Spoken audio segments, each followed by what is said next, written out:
I just kind of wanted to do a little bit of a garden tour with you guys. Kind of brand new to this, so bear with me. So this is my bok choy that I heavily planted. I just had seeds I wanted to get rid of. And so I threw them in here. This is my new section of my garden. And I did not know that they were going to grow the way that they did, but now I have to harvest them. Some of them grew to their full potential. And some of them did not, but they're starting to turn a little bit yellow, so I'm going to pull all this and then I'm going to replant some Swiss chard. This is my lemon balm, so I'm going to harvest some of this too, and I'm going to turn that into a tincture for blood pressure support. These are just some random ground cherries and tomatoes, and then my tomatillos are back here. You the difference. So these are tomatillos, these are ground cherries, and I have some overgrown sage that I need to harvest, so I'll do that in a moment. And then these are just some acorn squash plants that grew for fun out of my strawberry hill. So this is my strawberry hill that I have planted, and I didn't get any strawberries this year. The couple that tried to come up, I just let go because I moved everything, so everything's kind of stunted a little bit, I feel like. And then I ended up, it ended up spreading really well. There was only about 10 plants in there, and this came up out of it, so I just let it go, and I've gotten a lot of acorn squash out of it. I've just kind of let them go, but I do have a borer problem, which happens every year without fail. I do remove leaves, so I just removed a ton of leaves here so that this can all get more sunlight. And then I do spray with Surround in my little sprayer over there. I take a scissor, an end of scissors or a stick, and I go through the vines and I slice and I find the borers and I pull them out and I smash them on the ground. I can probably show you guys what that looks like because they are going crazy over here. And I just kind of split the vine. This is the way I've always done it. The vine, I don't always lose the plant. The borer was already like doing its job, unfortunately, and so it's already split. Let me see if I can get one out of here for you guys so I can show you what happens when they're in here.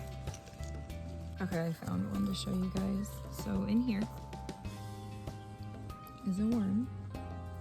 It's trying to get away from me. That is a borer right there. And you want to kill it. So I grab them with the scissors, pull them out, and I cut them so that they're dead, and kind of smash them. The only thing you can do is try and close it back up and just hope that your plant continues to thrive. I try and fill these holes with Surround so that when this all dries, Surround is like a clay substance that is safe in an organic garden. Surround is really great for spraying on the vines and the bases of your plants. It helps to deter insects. It kind of clogs their movement. It makes them not be able to grasp the plant, lay eggs.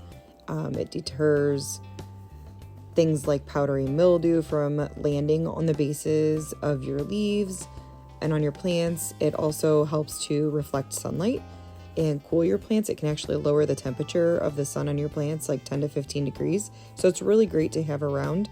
You can find it at like any kind of like local landscaping company. And then also I was taught this where you can take a leaf and kind of like wrap it around the base of your plant where there is that sawdusty area where borers have gotten in, and it also will help deter.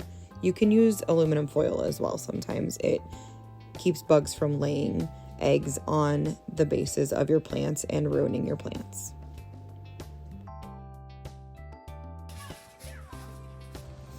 I'm gonna harvest some of this bok choy. So these, I've never grown this before. I let some go to seed. These are growing little seed pods on the ends here, and I'm gonna let those go. They can reseed themselves. So this is a ground cherry. I'm gonna pull this because I don't want ground cherries everywhere over here. I might even pull these ones. They reseed like crazy the next year. And I really don't want them everywhere, so toss that. But this is a full grown bok choy. The bugs kind of got to this a little bit, but it's okay. I'm still gonna harvest it. And I just take it inside, I wash it, and you can freeze it. You can use it in soups.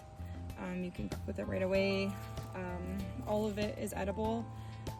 I just take it inside, I wash it really, really well, and you can even can it and use it later on in soups, lasagnas, different things like that.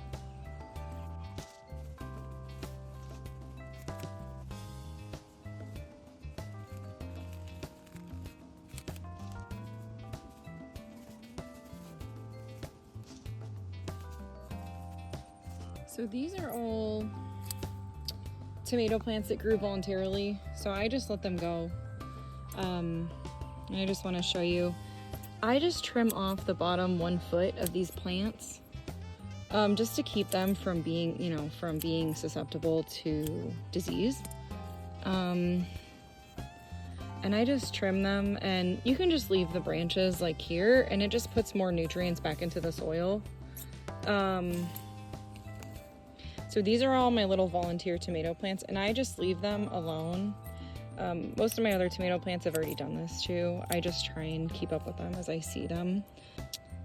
But yeah, they seem to do a lot better if you keep the bottom trimmed so that it's a little bit more, you know, breathable in here. I don't know what that is, so I'm not sure what this is. If you guys know what that is, let me know in the comments. We'll call it the mystery plant. And you can see how things just start getting kind of crowded. And really it just helps everything be able to breathe better. So, and it does not hurt them at all. The only thing I really don't do this to is cucumbers. I feel like cucumbers are very finicky and they don't like you chopping things off of them. So with cucumbers, I don't do this. Tomatillos do just fine. Tomatoes do just fine. When I harvest my sage, I just trim right above 2 leaf nodes. And then, so this is my sage. I just wrap this, and this is just for smudging purposes. But you can cook with it. It's great for dogs. When they are in heat, it can help keep their scent down. So I just try to harvest it so that I keep getting new growth all throughout the summer. It smells so good. Trim your herbs so that they don't go to seed too early. You really don't want to not have good growth. But this has been a beautiful sage plant so far. These are my Gerber daisies and they're crazy. I really should tie them up out of the way. Sage harvest. And I take this in, I do the same thing. I just kind of wash this. And then I just wrap it. I fold it like in half like this. And I wrap it with some twine. And let it dry that way. This is powdery mildew. You can see it. Those are little egg babies. Squash beetle bugs. You don't want those in the garden, so you can use duct tape and pull them off that way, but these already had powdery mildew, and so I am just getting rid of the entire leaf completely. Thanks for watching and stay tuned for more videos.